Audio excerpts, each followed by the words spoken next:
السلام علیکم ورحمۃ اللہ وبرکاتہ۔ وعلیکم السلام ورحمۃ اللہ وبرکاتہ۔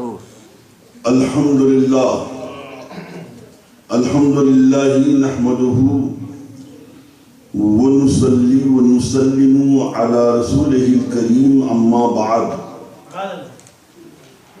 فاعوذ باللہ من الشیطان الرجیم، بسم اللہ الرحمن الرحیم۔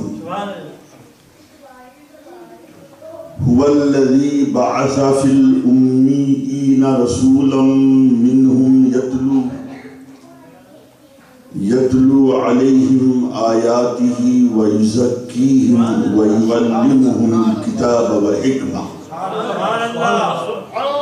صدق الله العظيم وصدق رسوله النبي الحبيب الأمين المتين الكريم، ونحن على ذلك لمن الشاهدين والشاكرين والحمد لله رب العالمين۔ درود پاک انتہائی عقیدت و محبت و احترام کے ساتھ پڑھ لیجیے۔ اللہم صلی علی سیدنا مولانا مولانا ملجانا محمد وعلی آلہ واصحابہ وبارک وسلم، صلاۃ و سلام علیکہ یا سیدی یا رسول اللہ صلی اللہ تعالی علیکہ وعلی آلہ وسلم۔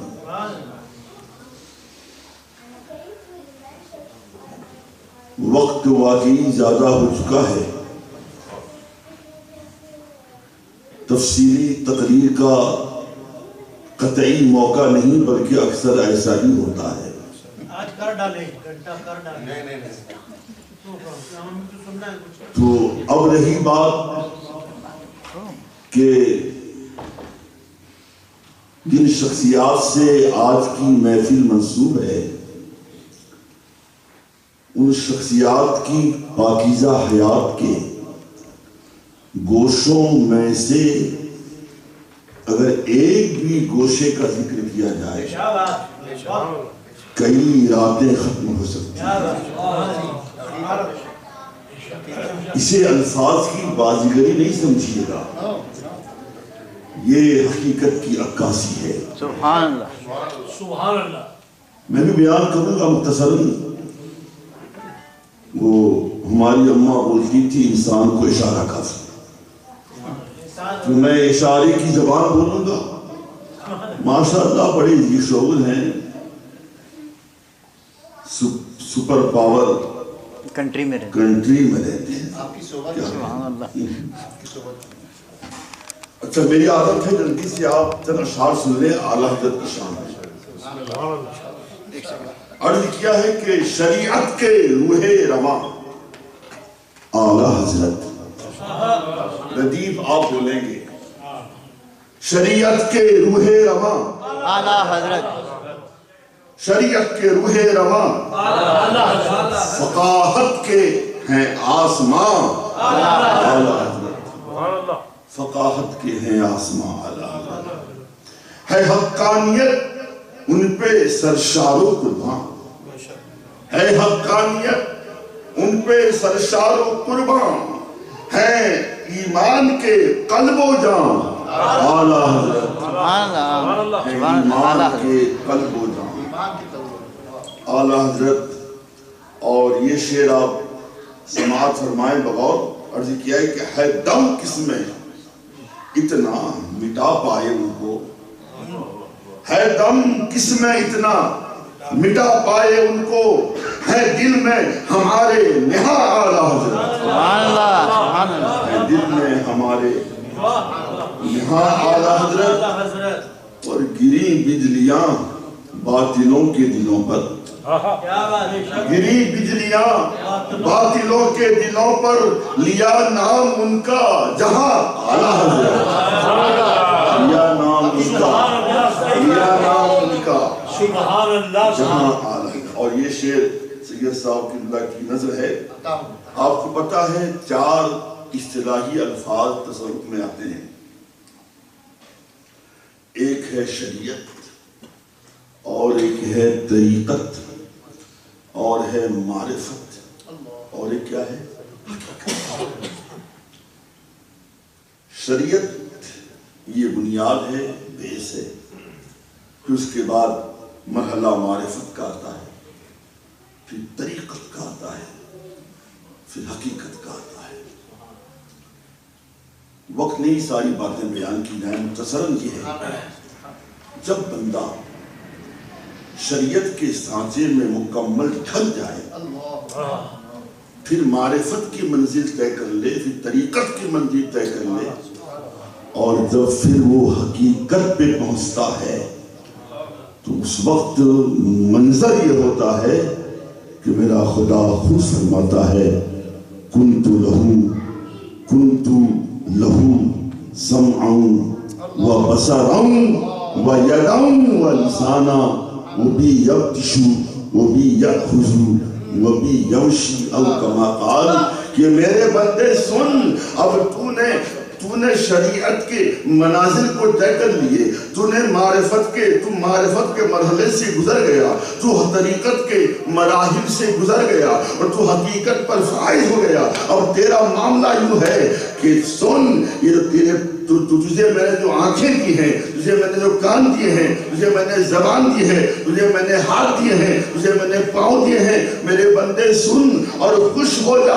یہ تیری آنکھیں نہیں ہیں، یہ میری آنکھیں ہیں، یہ تیرے کان نہیں ہیں، یہ میرے کان ہیں، یہ تیری زبان نہیں ہے، میری زبان ہے، یہ تیرا ہاتھ نہیں، میرا ہاتھ ہے، یہ تیرے پاؤں نہیں، میرے پاؤں۔ سبحان اللہ، سبحان اللہ، سبحان اللہ۔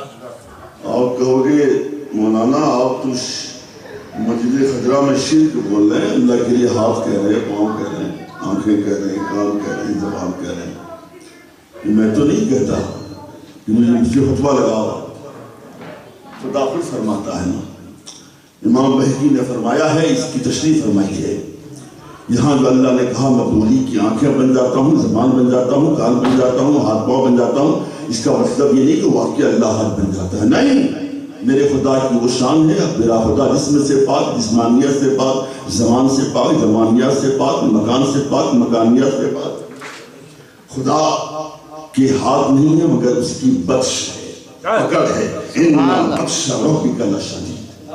اللہ کی آنکھیں نہیں مگر وہ بصیر ہے، اللہ کے کان نہیں مگر وہ سمیع ہے، اللہ کی زبان نہیں مگر متکلم ہے۔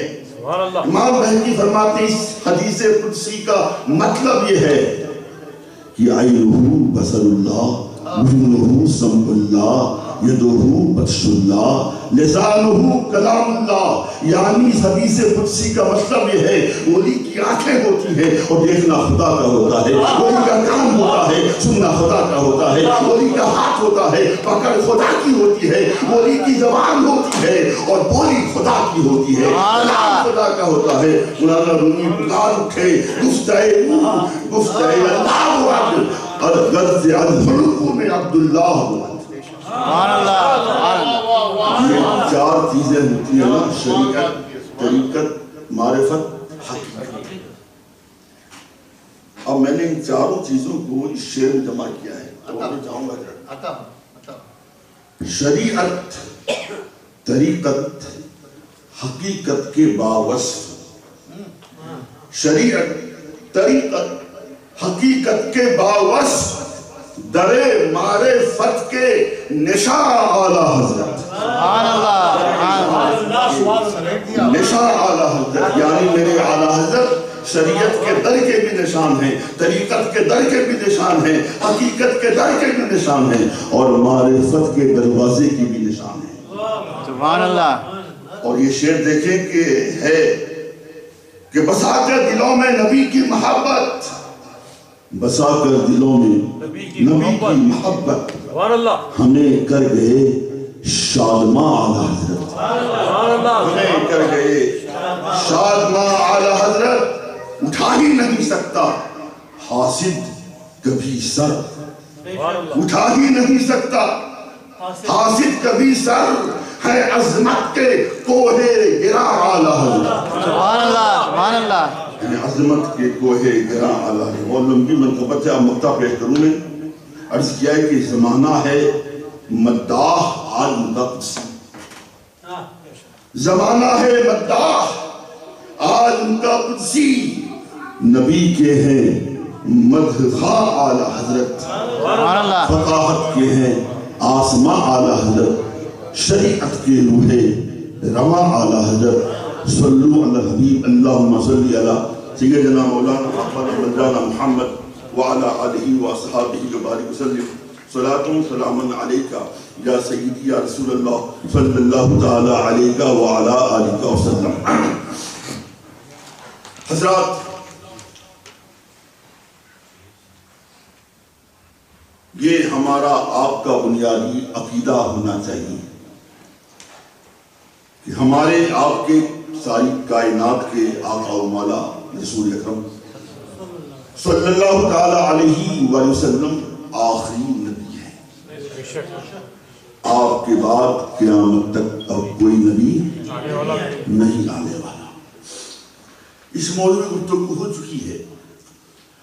اب یہ بتائیے کہ نبی ایک نہیں، دو نہیں، چار نہیں، 10 نہیں، 100 نہیں، 1000 نہیں، اللہ تبارک و تعالیٰ نے 1,24,000 کم و بیش انبیاء کرام مبعوث فرمائے۔ یہ انبیاء آتے کیوں تھے دنیا کے اندر میں نے وہ آیت پڑھی ہے، هو الذی بعث فی الامیین، خداوند قدوس نے، یہ وہ ذات ہے، یعنی ذات الہی جس نے امیوں میں ایک ایسا رسول بھیجا، یتلو علیہم آیاتہ، جو ان کے سامنے اللہ کی نشانیاں بیان فرماتا ہے، وَيُزَكِّيهِمْ وَيُعَلِّمُهُمُ الْكِتَابَ وَالْحِکْمَةَ، وہ ان کے ظاہر کو بھی سنوارتا ہے اور باطن کو بقائے نور بناتا ہے، تزکیہ نفس بھی کرتا ہے اور ان کے ظاہر کو بھی سنوارتا ہے۔ تو گویا انبیاء کرام کے آنے کا 2 مقصد ہمارے سامنے ہے، ایک ہے ظاہر کو سنوارنا اور ایک ہے باطن کو مزین کرنا۔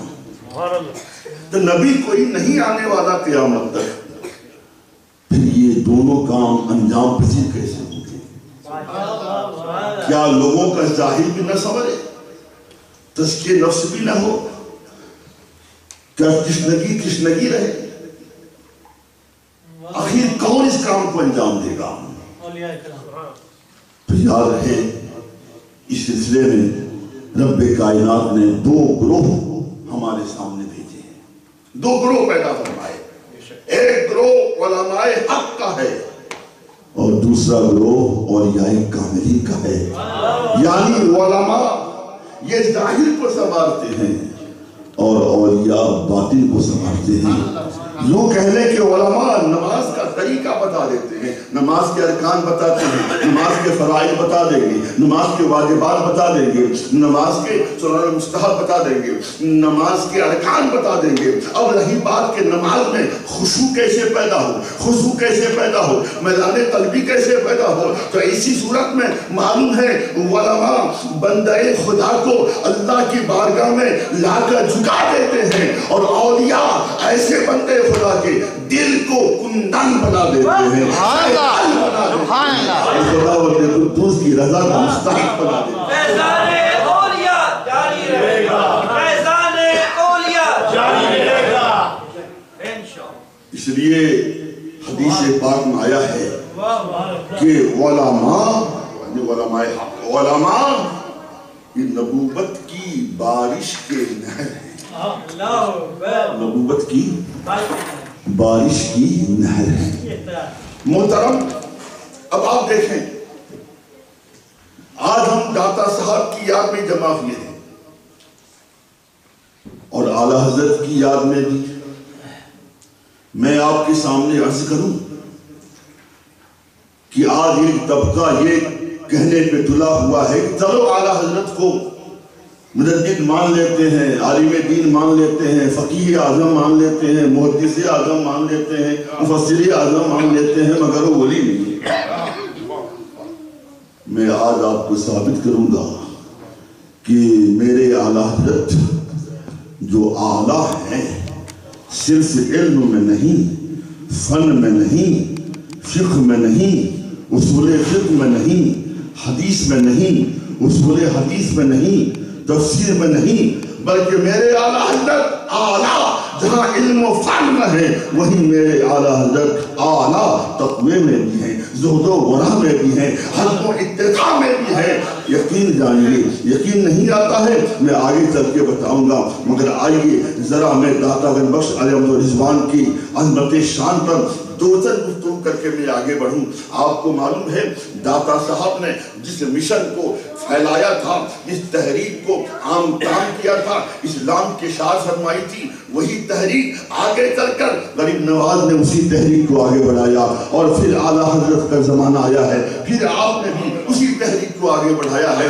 معلوم ہے داتا صاحب جب چلے ہیں، آپ کو معلوم ہے یہ اولیاء اللہ کا طریقہ رہا ہے، وہ اولیاء جو مادہ ذات ولی ہوتے ہیں، اس کے باوجود وہ سب سے پہلے علم دین حاصل کرتے ہیں۔ داتا صاحب کے بارے میں کتابوں میں آیا ہے کہ آپ ایک ملک نہیں، دو ملک نہیں، تین ملک نہیں، چند شہر نہیں، آپ نے 2500 ممالک کا دورہ کیا اور وہاں علم دین حاصل کرتے رہے۔ تاریخ اس بات پر غماز ہے، خراسان کے اندر آپ نے 300 مشائخ سے اکتساب علم و فن کیا تھا۔ یہ داتا صاحب کا معاملہ ہے، اور معلوم ہے داتا صاحب جب علم دین سے فارغ ہو جاتے ہیں، تشنگی رفع ہو جاتی ہے، اس کے بعد آپ شیخ ڈھونڈتے ہیں، آپ مرشد ڈھونڈتے ہیں۔ جب آپ کو مرشد مل جاتے ہیں، مرشد کون ہے؟ حضرت ابو الفضل ہیں۔ ابو الفضل کون ہے؟ معلوم حضرت ابو بکر شبلی آپ کے دادا پردادا پیر ہوا کرتے ہیں۔ میں بتا دوں یہ مرشد اور مرشد ان دونوں کے درمیان میں تعلقات کیسے تھے، یہ جاننا چاہتے ہو؟ آپ کو معلوم ہے کشف المحجوب کے اندر باضابطہ یہ موجود ہے، بلکہ تاریخ یہ بتاتی ہے جب آپ کے مرشد گرامی کا وصال ہوا ہے تو آپ کے مرشد گرامی کا سر انور داتا صاحب کی گود میں تھا، اور اسی حال میں آپ کے مرشد نے دائی ازل کو لبیک کہا ہے۔ اندازہ لگاؤ کتنا قرب تھا داتا صاحب کو اپنے مرشد گرامی سے۔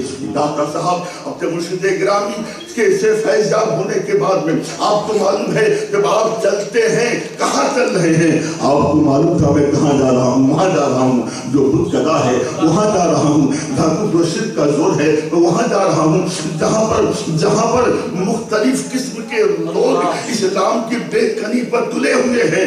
معلوم ہے تاریخ کے گواہ ہے داتا صاحب غزنی سے چلے، افغانستان سے چلے اور لاہور تک، پتا ہے صرف سفر ہی طے نہیں کیا بلکہ راہ براہ منزل بمنزل آپ اس کفر کو مٹاتے چلے گئے، شرک کو مٹاتے چلے گئے اور اسلام کو پھیلاتے چلے گئے۔ لاکھوں لوگوں نے آپ کے دست حق پرست پر اسلام قبول کیا۔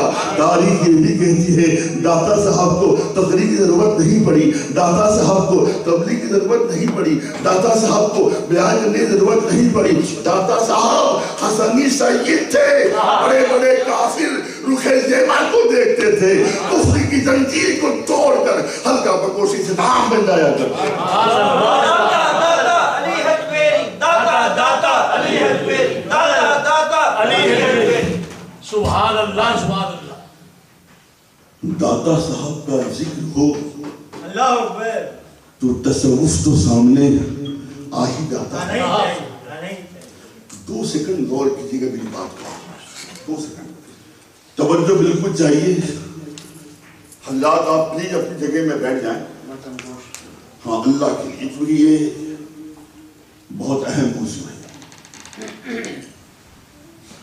توبہ کے بارے میں داتا صاحب فرماتے ہیں، آپ نے حدیث ذکر فرمائی کہ جب یہ آیت نازل ہوئی ان اللہ یحب التوابین ویحب المتطہرین، بے شک اللہ توبہ کرنے والوں کو دوست رکھتا ہے، محبت کرتا ہے توبہ کرنے والوں سے اور پاک رہنے والوں سے۔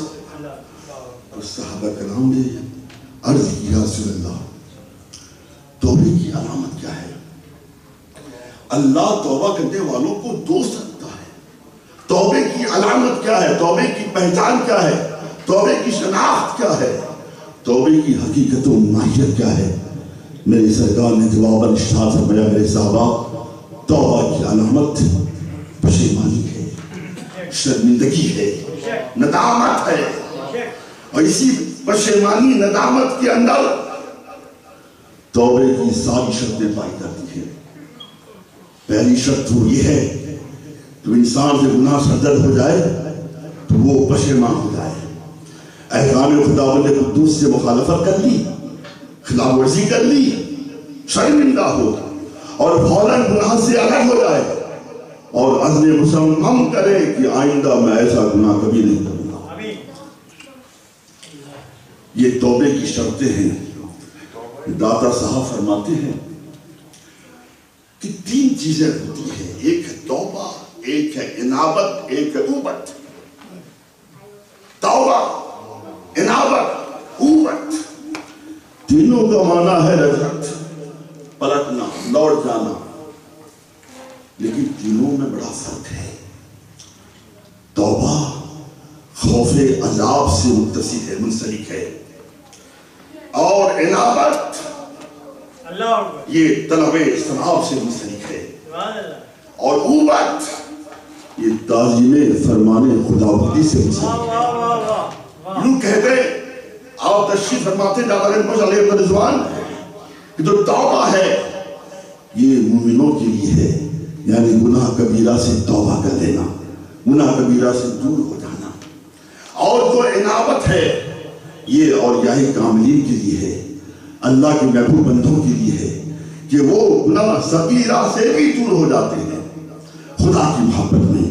اور جو اوبت ہے یہ انبیاء کرام کے لیے ہے، یہ مرسلین کے لیے ہے، رسولان اعظام کے لیے ہے کہ یہ وہ ذوات مقدسہ ہوتی ہیں جو اپنے آپ کو اپنے آپ سے موڑ کر، اپنے آپ سے دور رکھ کر مکمل طور پہ سرتاپا اللہ راجع ہو جاتے ہیں۔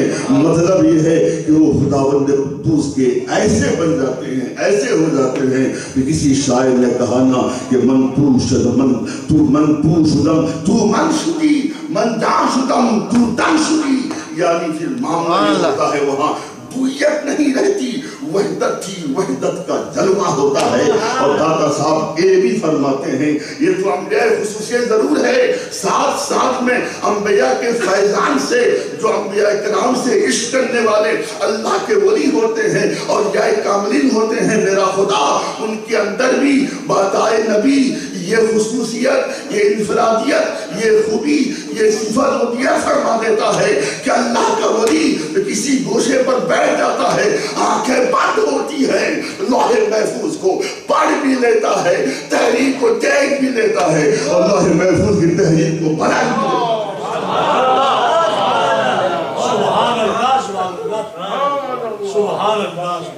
داتا صاحب فرماتے ہیں یہ تو توبے کی علامت ہو گئی، توبے کی اقسام ہو گئی، توبے کی یہ قسمیں ہو گئی۔ جو بندہ توبہ کر لیتا ہے، کیا توبہ کے بعد گناہ کو یاد رکھے کہ بھول جائے؟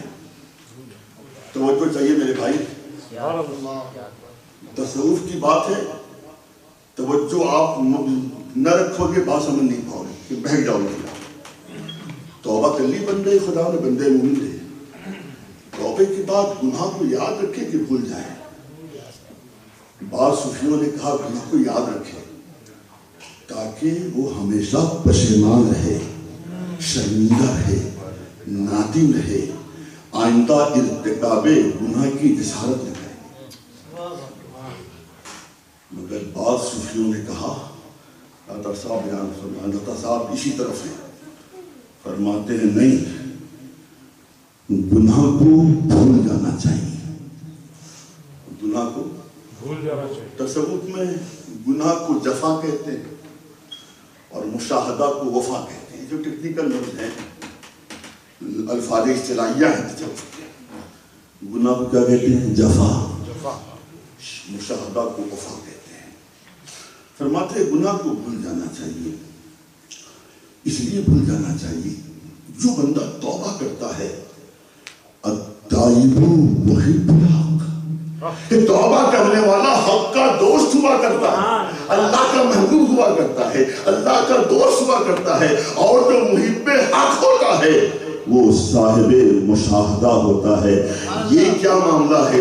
جفا کی پھر یادیں، جفا میں زندگی گزاری، پھر اس کے بعد پچھتاوا ہوا، تو توبہ کر لی، پھر یاد جفا میں یاد گناہ میں زندگی گزاری، اس کے بعد معاملہ وفا مشاہدے کا آئے گا۔ فرماتے ہیں کہ تمہیں نہیں معلوم ہے کہ وفا کی راہ میں یاد جفا سب ہے، یاد جفا رکاوٹ ہے، یاد جفا حجاب ہے، لہذا گناہ کو بھول جانا چاہیے اور اپنے آپ کو راجع اللہ ہو جانا چاہیے، خدا کی طرف رجوع کر لینا چاہیے۔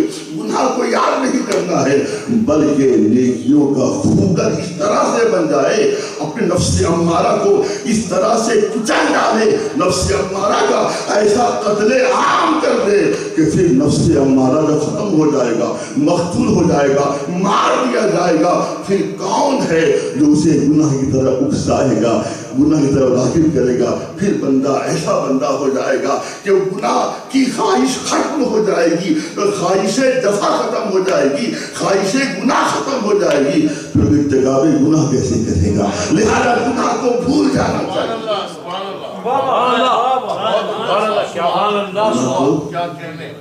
بھول جانا چاہیے۔ داتا صاحب فرماتے ہیں ایک ہوتے ہیں داعیان عمل، داعیان عمل، دوسرے ہوتے ہیں سالکان حق، جو عمل کا دعویٰ کرتے ہیں نا۔ فرماتے ہیں داعیان عمل کا جو پہلا درجہ ہے وہ ہے طہارت۔ ذرا محبت سے بولے سبحان اللہ۔ طہارت کے بغیر عمل قابل قبول نہیں ہے نا۔ داعیان عمل کا پہلا درجہ طہارت ہے، اور سالکان حق، سالک کہتے ہیں چلنے والے کو۔ اب جس کو حق کی راہوں میں چلنا ہے، سالکان حق، داعیان عمل کا پہلا درجہ طہارت ہے، اور سالکان حق کا پہلا قدم وہ ہے توبہ۔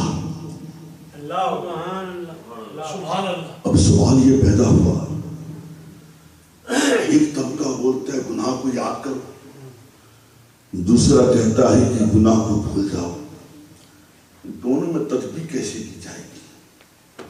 جملہ سنیے گا بغور، توجہ ہے نا آپ کی۔ داتا صاحب فرماتے ہیں جو بندہ توبہ کے بعد قائم بخود ہوتا ہے، قائم بخود ہوتا ہے، اسے گناہوں کو یاد کرتے رہنا چاہیے، اور جو بندہ توبہ کے بعد قائم بخود نہیں قائم بخدا ہو جاتا ہے، اسے گناہ کو بھول جانا چاہیے۔ سبحان اللہ، سبحان اللہ، سبحان اللہ، کیا کہنے، کیا کہنے، سبحان اللہ، کیا کہنے، کیا کہنے۔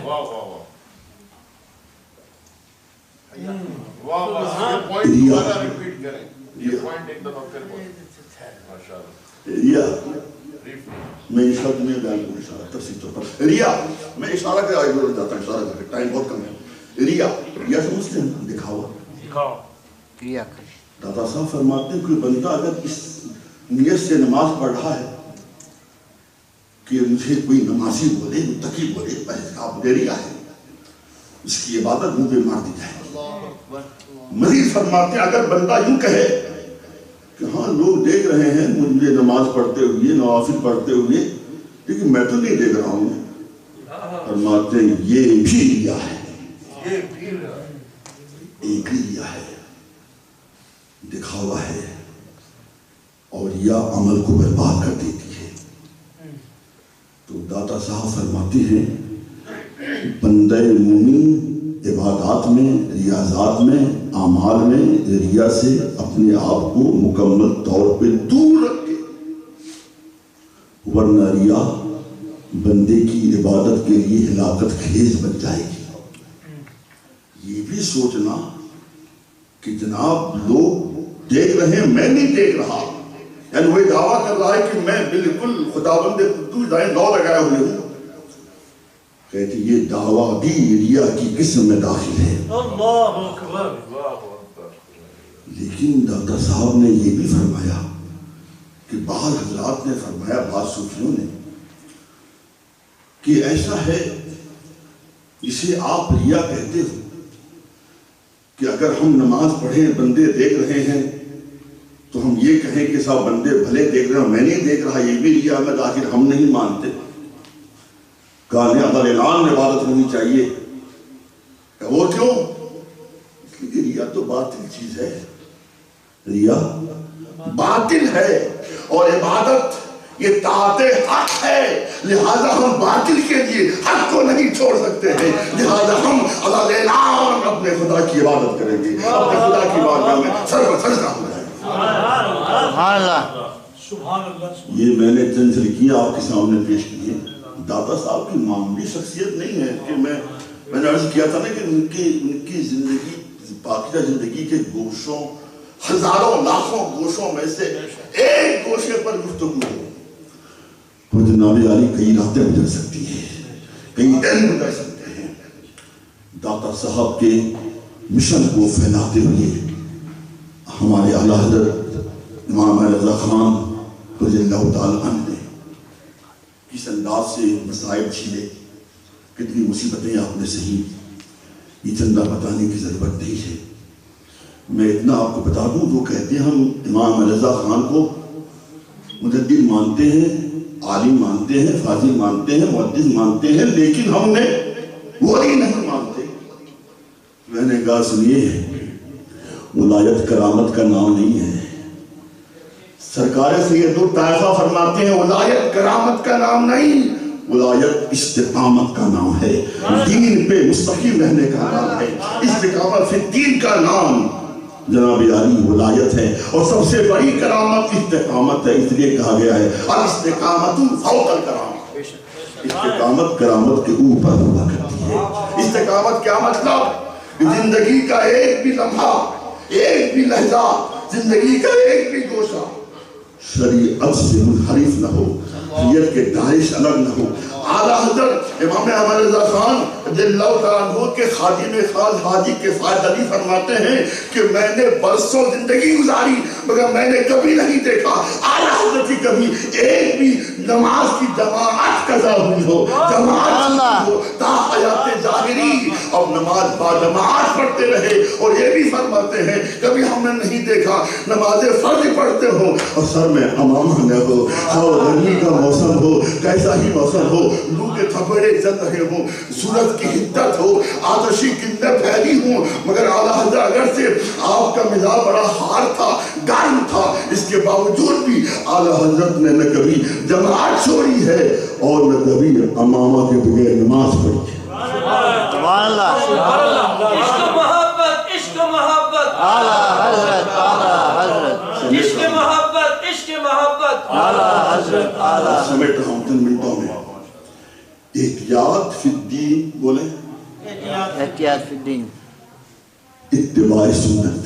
اتباع سنت. دو چیزوں کے مرکب کا نام ہے استقامت. احتیاط فی الدین بھی اعلیٰ پیمانے پر تھی اور اتباع سنت بھی. سنت کی بات آئی ہے, سماعت فرمائیں. عدد میں ہم بسم اللہ لکھتے کیسے ہیں, عدد کیسے لکھتے ہیں؟ 786 نا, 786 کیسے لکھو گے آپ؟ Left hand.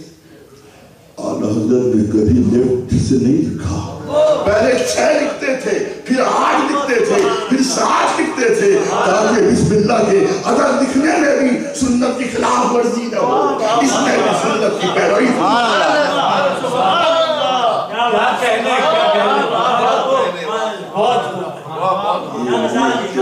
سبحان اللہ, سبحان اللہ. اور اگر احتیاط فی الدین دیکھنا چاہتے ہو, ایک بار ایسا ہوا کہ نماز فجر میں اعلیٰ حضرت کو آنے میں تاخیر ہو گئی, بہت زیادہ تاخیر ہو گئی. نمازی انتظار کر رہے ہیں مسجد میں, حضور اب آئیں گے, تب آئیں گے, اب آئیں گے, تب آئیں گے. بڑی دیر کے بعد تشریف لائے تو لوگوں نے گفتگو کی, بڑی دیر سے آ جا رہے ہیں, دیکھتے ہیں کہ دایاں قدم پہلے رکھتے ہیں یا بایاں قدم پہلے رکھتے ہیں. سنت ہے مسجد میں آؤ دایاں قدم پہلے رکھو.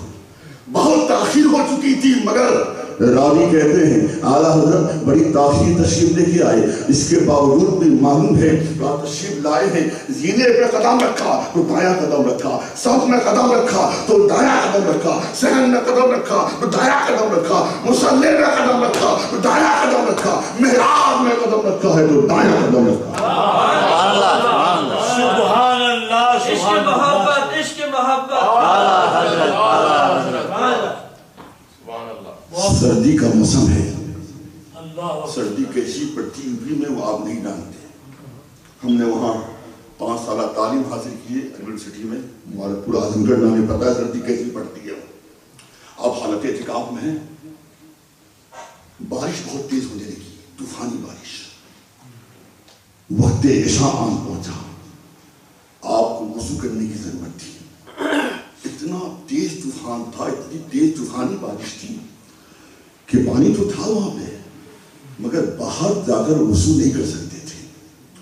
مسجد کے اندر یعنی داخل مسجد میں وضو نہیں کر سکتے آپ، جائز نہیں ہے۔ معلوم ہے لوگوں نے کہا حضور مجبوری ہے، عذر ہے، وضو فرمانے مسجد میں کیا فرق پڑتا ہے، ہم سکھا دیں گے اس کو بعد میں۔ کہا نہیں، آپ نے کیا کیا، حالت اعتکاف میں ہے اور اپنے لحاف کو آپ نے موڑا اور لحاف کے اندر آپ نے وضو کیا، یعنی پانی سے وضو کیا، لحاف میں سارا پانی پڑا اور پوری رات آپ نے سردی میں ایسے ہی گزار دی۔ اور اسی واقعے کی روشنی میں معلوم ہے علامہ ظفر الدین بہاری فرماتے ہیں کہ وہ رات ایسی رات تھی، دیگر متکلفین کا بیان ہے کہ آپ اوپروں ایسے ہی بیٹھے رہے، پاؤں تک نہیں پھیلایا۔ کسی نے پوچھا حضور کیا بات ہے، پاؤں تو پھیلا لیں۔ کہا کیا کروں، ادھر پاؤں پھیلاؤں تو کعبہ ہے، ادھر پاؤں پھیلاؤں تو مدینہ ہے، ادھر پاؤں پھیلاؤں تو بغداد ہے، ادھر پاؤں پھیلاؤں تو اجمیر ہے۔ آپ نے پوری رات ایسے ہی گزار دی، کہیں پاؤں نہیں پھیلایا۔ اور یہی اعلیٰ حضرت ہیں جو آپ آرام فرماتے تھے، سوتے تھے۔ معلوم ہے سونے کا انداز کیسے ہوتا تھا، ہم جانے کس انداز سے ہم سوتے ہیں پتہ نہیں، مگر اعلیٰ حضرت سونے کا انداز یہ تھا کہ آپ اپنے ہاتھ کو یوں کان پہ رکھتے تھے اور معلوم ہے اپنے پاؤں کو سمیٹ لیا کرتے تھے دائیں پہلو پر۔ ذرا اس انداز کو دیکھو، بندہ ایسے سوئے، یہ سر جو ہے لفظ محمد کی میم بن رہا ہے، بولو ایسا ہے کہ نہیں ہے، اور یہ ہاتھ لفظ محمد کی ہے بن رہی ہے، اور کمر لفظ محمد کا میم بن رہا ہے، اور پاؤں جو مڑا ہوا ہے لفظ محمد کی دال بن رہا ہے۔ کیا مطلب، میرے اعلیٰ حضرت جب سوتے تھے لفظ محمد کی تفسیر بن کے سوتے تھے، تو میرے رضا کے سونے کا یہ انداز ہے، تو بتاؤ جاگنے کا انداز کیا ہوگا، بیداری کا انداز کیا ہوگا۔ اس لیے علماء نے کہا ہے، علماء نے بھی کہا، اولیاء نے بھی کہا، خواص نے بھی کہا، عوام نے بھی کہا، کیا کہا، اگر عشق رسول مجسم ہوتا، عشق رسول پیکر ہوتا، عشق رسول مجسم ہوتا تو وہ مجسم کوئی اور نہیں ذات احمد رضا ہوتی، اعلیٰ حضرت کی ذات۔ سبحان اللہ، سبحان اللہ۔ آپ کبھی تلاش تھی مرشد کی، جانتے کہاں سے بیٹھ تھے آپ؟ ماہرہ مطہرہ، سید جابر علی خان کا ہے۔ اس زمانے میں سید شاہ آج رسول ماہرہ خاتم الاکابر موجود تھے،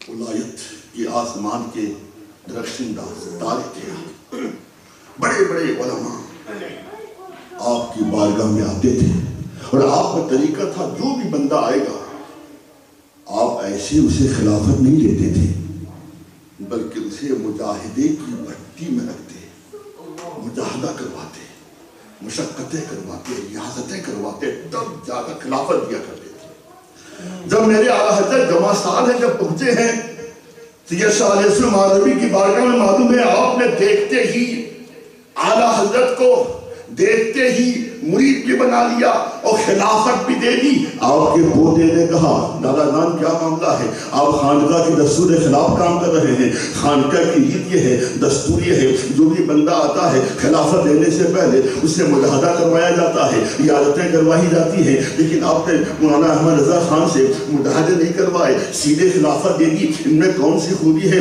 فرماتے ہیں خاتم الاکابر سنو نوری میاں، اور لوگ آتے ہیں تو میلا کچیلا دل لے کے آتے ہیں. احمد رضا آیا ہے صاحب و شفاف آئینے کی طرح دل لے کے آیا ہے. بس نسبت کی ضرورت تھی سو میں نے وہ نسبت عطا کر دی.